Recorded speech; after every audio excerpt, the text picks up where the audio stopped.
Okay, so we're gonna feed our starters. I've had a couple of people ask me to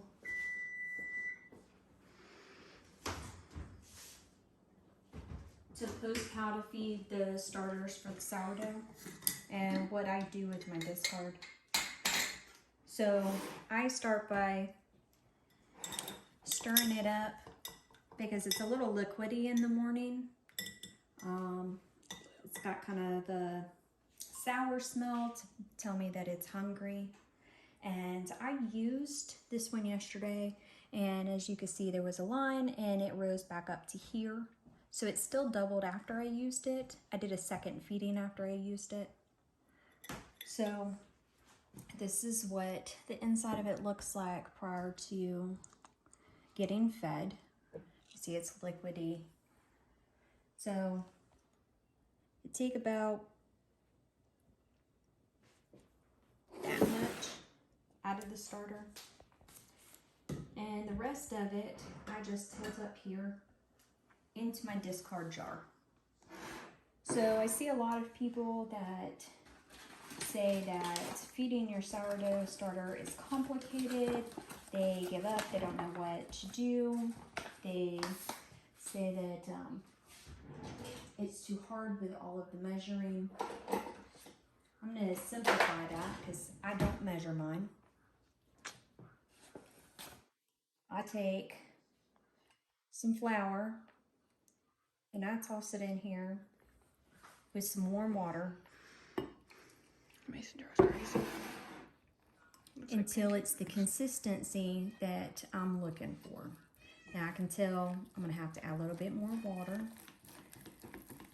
but I want to get this nice and thickened up first. Thicky.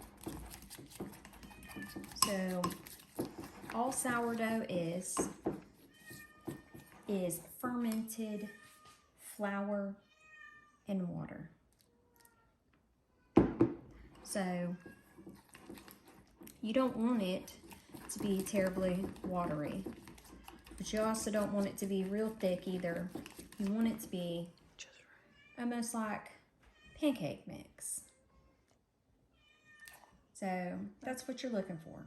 It's just like what you'd put on your stove to make your pancakes. So Joe here is fed. And in about 5 or 6 hours, Joe will have doubled in size. And if I was going to make sourdough today, that I could use Joe at that time. Now, I use a clean jar every day. And I know a lot of people don't use a clean jar, but my thought process behind using a clean jar is you don't grow mold on your new starter. So what happens is whenever people don't use a clean jar, you get discard that gets stuck up here above where you have your clean starter at. And over time, this starts to produce bad bacteria because it's not getting fed. It's starving and it's dried up here. Gross. So I don't like dried old starter flakes in my starter. That's not what I aim to eat.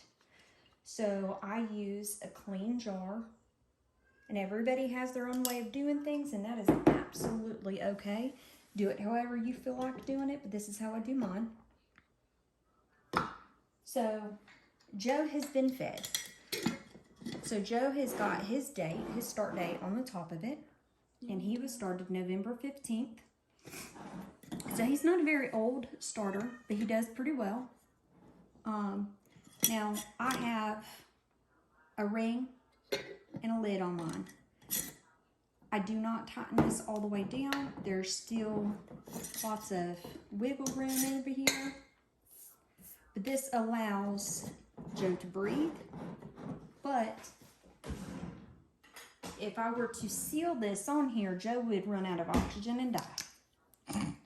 Because he is a living bacteria. Now, I mark Joe with a dry erase marker every day every time I feed him to know where I started at. I'll tilt it on its side. Now, I am no good at feeding my starter every day at the same time. So, Joe gets fed sometime during the day. Sometimes Joe gets fed twice a day. Sometimes Joe gets fed once a day. Sometimes I have been known to have forgotten Joe and Joe starved. How dare you? But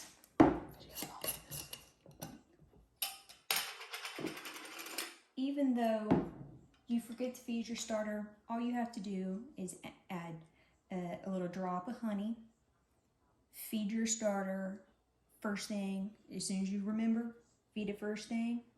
Then wait about 12 hours, feed it again. Keep a good feeding schedule for a few weeks and you will have no issues bringing your starter back from the doom. That's great. So that's all you have to do to feed your starter. And I just take and put my starter right here in the discard jar. And then I can use it to make stuff like the sourdough discard rolls that I had posted that I made. Oh, that's yummy. And they are super delish. They take about 100 grams of starter discard. And discard, remember, is before you feed your starter. So it is hungry discard. And then after you feed your starter, it's all nice and bubbly, and that's what you consider active starter. So my guys are getting about 1/4 cup of unbleached bread flour. So unbleached bread flour means that it has not been enriched and it has not went through any unnatural phases.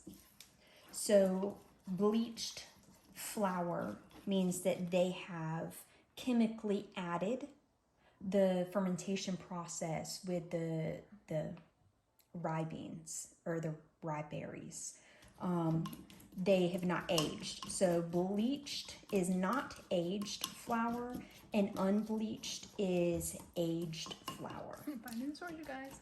So whenever you are feeding your discard or you're feeding your starter, I personally have done it with bleached and unbleached, all-purpose and bread flour, and I have just found that bread flour is harder to kill than your all-purpose. So I've had a few starters prior to the ones that I have now, and they were not as hardy. So whenever I'm feeding them the bread flour, they are much more hardy and can take a little bit more mistakes because they're getting fed that aged bread flour. Plus, I find that whenever I cook with my bread flour, my bread that I make with it tend to be much softer with a nice airy texture and a nice crunchier texture on the outside versus that all-purpose flour. So, if you have any more questions about how to feed and maintain your starters, just shoot me a message and I will try to make a video on it.